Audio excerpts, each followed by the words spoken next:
El olor a cuero y pegante de los talleres de calzado de la Diagonal 21A Sur se cuela suavemente por las ventanas de la Biblioteca Pública Carlos R. Restrepo, específicamente a la sala de distrito gráfico. El espacio, que usualmente está lleno de cómics y de algunos tableros de dibujo, se ha transformado. Ahora hay tapetes y sillas en semicírculo para ver una película. La Biblioteca Carlos R. Restrepo es uno de los espacios culturales y comunitarios más tradicionales y dinámicos al sur de Bogotá. Hace parte de Bibliored, la red distrital de bibliotecas públicas, y se encuentra en el corazón del tradicional barrio El Restrepo, zona con una fuerte identidad comercial debido a su industria del calzado y a una zona residencial de estratos medios y bajos.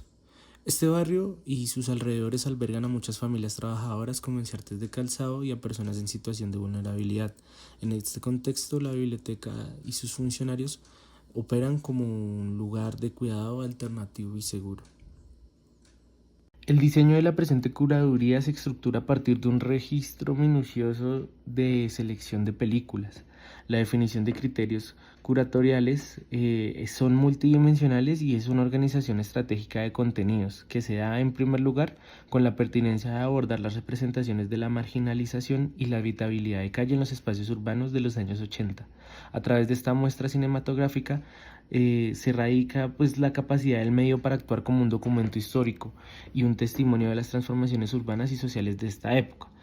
Para ello, el proceso de selección de las obras se desarrolló a través de un rastreo inicial de archivos fílmicos, un filtro de pertinencia enfocado en el potencial pedagógico de los títulos y la consolidación de un corpus equilibrado.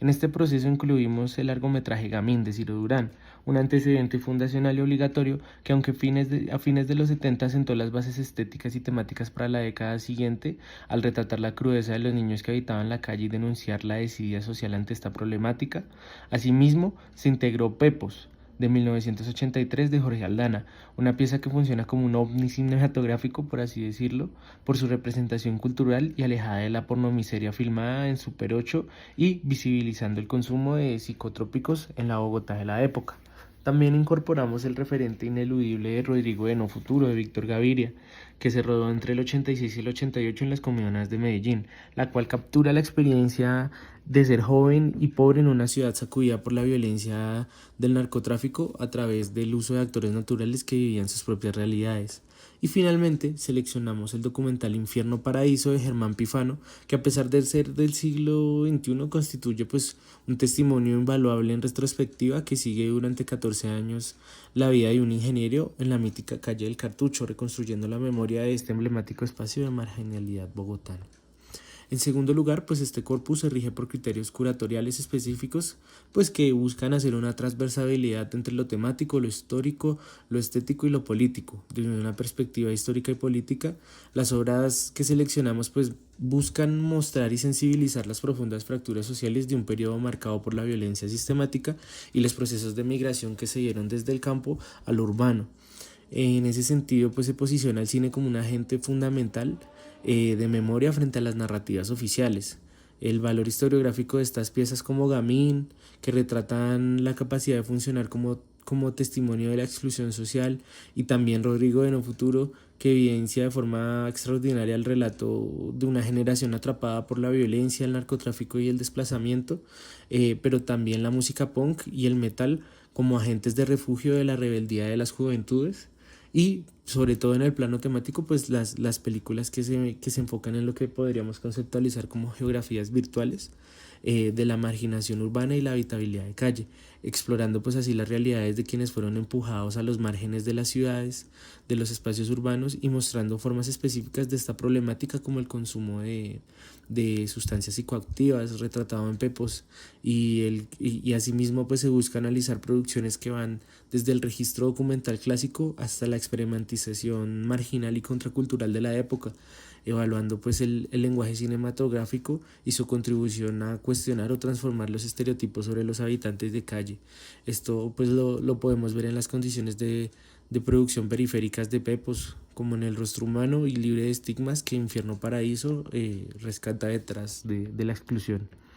Finalmente, pues la organización de los contenidos se dispone de manera secuencial para guiar al espectador a través de dos grandes bloques discursivos que nos van a permitir pues comprender las raíces históricas de estos fenómenos que nos siguen impactando.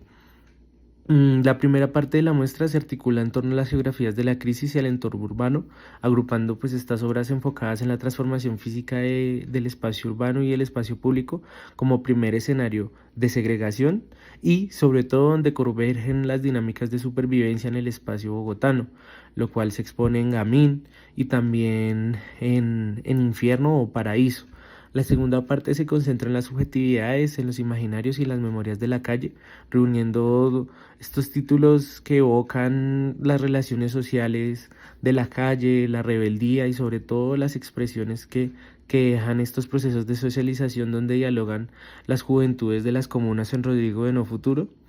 y pues los elementos psicotrópicos de Pepos. De este modo la articulación de estos elementos permite que la curaduría funcione como herramienta pedagógica de sensibilización, yéndonos más allá de las estadísticas oficiales, para propiciar un puente entre el pasado y el presente, incentivando la reflexión crítica sobre la exclusión social, sobre la segregación y sobre todo estas problemáticas que nos siguen acogiendo y que hacen parte de una violencia estructural que ha vivido el país por años, por décadas, entendiendo sobre todo fenómenos como estos como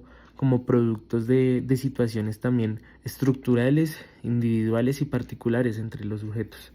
De esta manera, pues, metodológicamente hablando, cada película tiene una función. Gamín tendría un enfoque observacional con una mirada que busca visibilizar la crudeza de la realidad sin dramatizarla. Pepos haría un tratamiento entre la ficción, lo documental y la música, entrando a la dimensión estética, pues con esta mirada de lo contracultural y sobre todo esta mirada, llamémoslo libertaria, alejada de la miseria. Infierno Paraíso entraría como un enfoque testimonial y de seguimiento que reconstruiría la memoria de las personas que habitaron el cartucho y los relatos de vida de las personas y sus consecuencias en el presente. Y por último, Rodrigo de No Futuro, que entraría con sobre todo con esta materialidad de la ficción, ¿no? Enfocando a los actores no profesionales y extrayéndolos de la calle, haciéndolos agentes activos de la narración,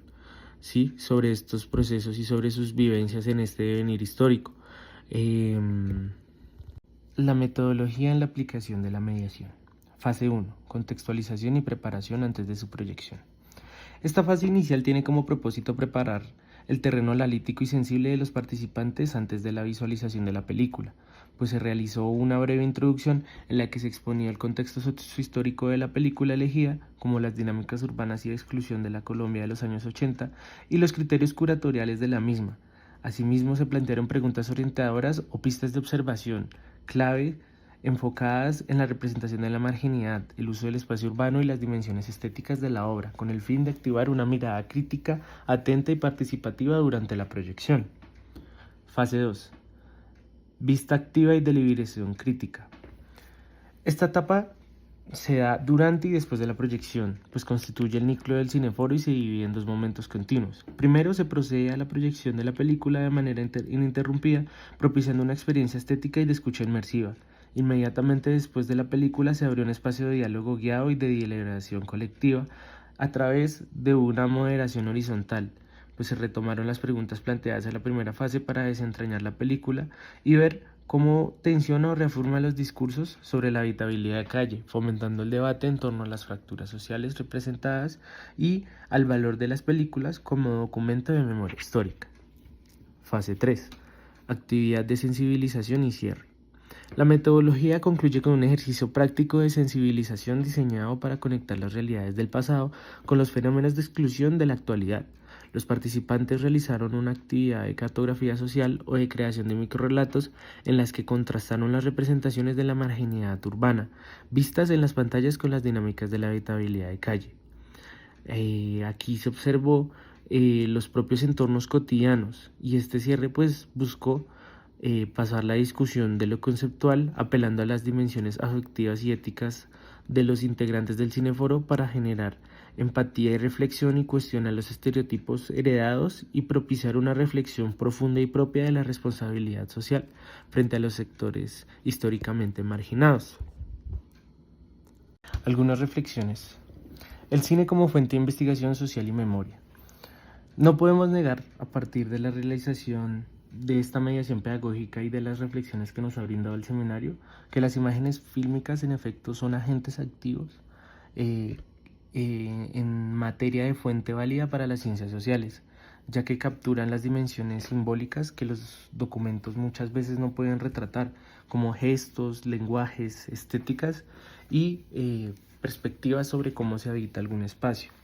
En ese sentido, el cine funciona también como memoria colectiva, pues actúa como un puente entre la experiencia individual, la narración y la historia social, articulando la historia urbana, la sociología visual, la educación y los estudios culturales. Mismo y como plantea Orozco en el 2019, la pobreza en el cine no solo es una realidad social, sino un imaginario que dicta cómo debe verse y sentirse. En ese sentido, exponer las manipulaciones visuales y la complicidad del espectador ayuda a denunciar la explotación de la imagen, transitando una visión que culpabiliza moralmente al pobre hacia una perspectiva ya más contemporánea que entiende la marginalidad como el resultado de estructuras históricas, como el resultado de la violencia, de la desigualdad y, y asimismo pues que las decisiones estéticas no son neutrales, pues operan seleccionando qué cuerpos, qué barrios, qué espacios, qué lenguajes, qué estéticas entran en la pantalla, revelando las formas de control y disciplinamiento social hacia los sujetos, en este caso habitantes o personas en situación de calle. Finalmente, como hemos podido analizar y ver en las últimas 3 décadas, el crecimiento acelerado y desplazamiento forzado y las lógicas neoliberales de precarización en el empleo, en la situación económica y en la materialidad de vida de los sujetos del país, ha empujado a que los sectores populares acudan a la informalidad en el espacio público y eventualmente en muchos casos a la habitabilidad de calle, debido también a situaciones de estigmatización, de rechazo. Eh, el cine, digamos, de marginalidad, como lo plantea León, no se trata de un elemento externo o de algo superficial, sino que es un núcleo oscuro que evidencia el fracaso de los modelos clásicos de integración social y sobre todo de las narrativas de ascenso que la sociedad intenta plantear a través de los discursos sociales o de las películas. Finalmente, pues con este trabajo lo que buscamos es comprender el cine, especialmente el cine documental,